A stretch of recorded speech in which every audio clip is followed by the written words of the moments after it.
E aí, bora mergulhar num tema fascinante da nossa Constituição? Hoje a gente vai tratar ela não só como um papel, um documento, mas como um organismo vivo, sabe? Um sistema onde cada regra tem um tipo de poder diferente. É uma análise que mostra como a lei mais importante do país funciona de verdade na prática. Para começar, já lanço uma pergunta que parece ter uma resposta óbvia.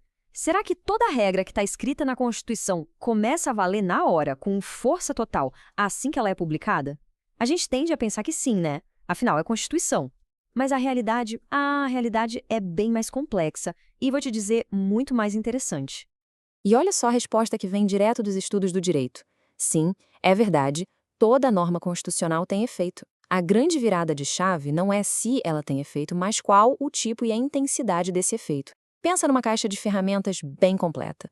Tudo ali dentro é ferramenta, mas um martelo não funciona do mesmo jeito que uma chave de fenda, certo? A lógica é essa. Para a gente entender essa engrenagem toda, nosso roteiro vai ser o seguinte. Primeiro a gente vai entender a teoria das três eficácias, que é a base de tudo. Com isso na mão, a gente faz uma viagem pela nossa história para sacar por que a Constituição é como é. Depois, vamos ver como funciona a transição de uma Constituição para outra e, por fim, fazer um raio-x completo da nossa Constituição de 1988. Bom, vamos começar então pelo coração do assunto. Imagina só, com 250 artigos, se tudo valesse da mesma forma e na mesma hora, seria um caos. É por isso que existe um sistema de classificação. E a teoria das três eficácias, que foi muito bem desenvolvida pelo jurista José Afonso da Silva, vem justamente para organizar essa casa. A primeira categoria é a de eficácia plena. A analogia perfeita é um interruptor de luz. Apertou, acendeu, na hora. São normas que já nascem prontas, completas, e não precisam de nenhuma outra lei para funcionar com força total. Elas se aplicam sozinhas e sem nenhuma condição. Um exemplo forte disso é a proibição da tortura. A Constituição diz: ninguém será submetido à tortura e ponto final. Não tem mais, não tem depende, não precisa vir uma outra lei para dizer que tortura é proibida. A norma, por si só, já impõe essa proibição de forma absoluta, direto ao ponto. A seguir, a gente tem as normas de eficácia contida. Aqui, a gente pode pensar num dimmer, aquele botão que regula a intensidade da luz. A luz acende na hora, mas depois alguém pode ir lá e diminuir ou aumentar o brilho. Essas normas também valem imediatamente, mas a lei pode, no futuro, colocar alguns limites nela. Vamos pegar o caso da liberdade de profissão para ficar bem claro. O direito de exercer qualquer trabalho já existe, tá valendo. Só que, para ser médico ou advogado, por exemplo, não basta só querer. Vem uma lei e contém essa liberdade, ou seja, ela restringe, exigindo um diploma, uma prova da OAB. O direito existe, mas o seu exercício pode ser regulado.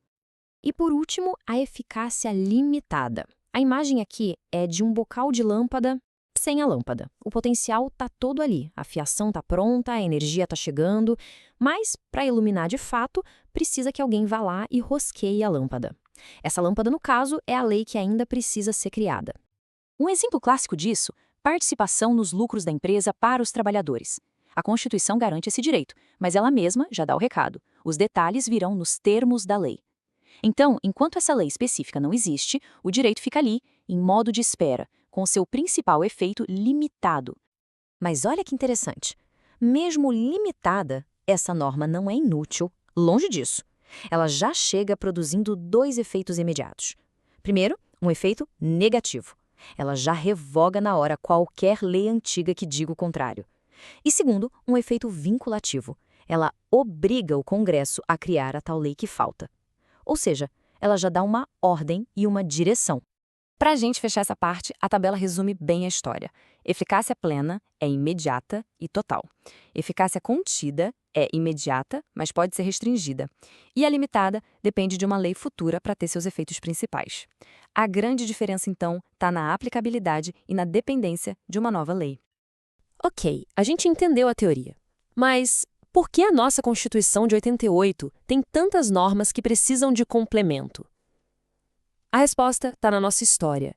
A história constitucional do Brasil parece um pêndulo, sempre oscilando entre momentos mais democráticos e outros mais autoritários. A nossa jornada foi uma verdadeira montanha-russa. A gente começa com a monarquia em 1824, dá um salto para a república em 1891, tem avanços democráticos importantes em 1934, para logo depois mergulhar no autoritarismo do Estado Novo em 37. Depois de um respiro, veio a ditadura militar. Cada Constituição foi, de certa forma, uma reação à anterior, até chegar à de 88, a Constituição Cidadã, que tentou ser um ponto de equilíbrio. Tá, mas pensa só. Quando uma Constituição nova é criada, o que acontece com aquele mundo de leis que já existia? O país não pode simplesmente parar e esperar. O direito, claro, tem um processo bem definido para essa transição. Esse processo funciona basicamente em 3 etapas. Primeiro, a ruptura. A nova Constituição chega e cria uma nova ordem jurídica do zero. Segundo, a revogação. A Constituição antiga inteira perde a validade, como se fosse desligada.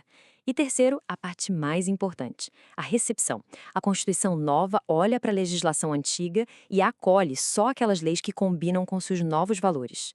E aqui tem um ponto super importante para não fazer confusão. O que o Brasil faz é a tal da recepção. Se uma lei antiga é compatível com a nova Constituição, ela continua valendo. Ponto. O que o Brasil não aceita de jeito nenhum é a ideia da desconstitucionalização. Essa teoria dizia que uma norma da Constituição antiga poderia virar uma lei comum. O STF já bateu o martelo e disse: isso não existe por aqui. A Constituição antiga morre por completo. Beleza, agora vamos para a reta final. Vamos fazer um raio-x da nossa Constituição de 1988 para entender o DNA dela, como ela é classificada pelos especialistas. Isso ajuda a gente a entender por que ela é do jeito que é.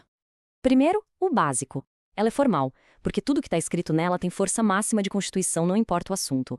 É escrita, porque está toda num documento só, e é dogmática, porque ela foi feita num momento específico por uma Assembleia Constituinte, refletindo os ideais daquele momento histórico de redemocratização. E para mudar essa Constituição, é fácil? Não mesmo. Ela é classificada como super rígida. Mudar algo nela é muito mais difícil do que aprovar uma lei comum. E mais, ela tem um núcleo duro, um cofre. São as famosas cláusulas pétreas. Coisas como os direitos e garantias fundamentais simplesmente não podem ser tiradas de lá. É uma blindagem da nossa democracia. Por último, ela é analítica. Um jeito mais simples de dizer isso, ela é detalhista pra caramba. Prolixa mesmo. O motivo disso é uma resposta direta àquela história de instabilidade que a gente viu.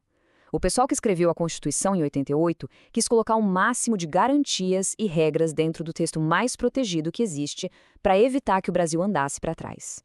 E com isso, a gente fecha o ciclo. Vimos a teoria, a história e a estrutura atual. O que leva a gente a uma reflexão final. Depois de toda essa jornada de idas e vindas, de rupturas e reconstruções, será que a Constituição Cidadã de 88, com todos os seus detalhes e proteções, é um ponto de chegada definitivo para o Brasil? É uma pergunta que o tempo vai responder. Valeu pela companhia nesta análise.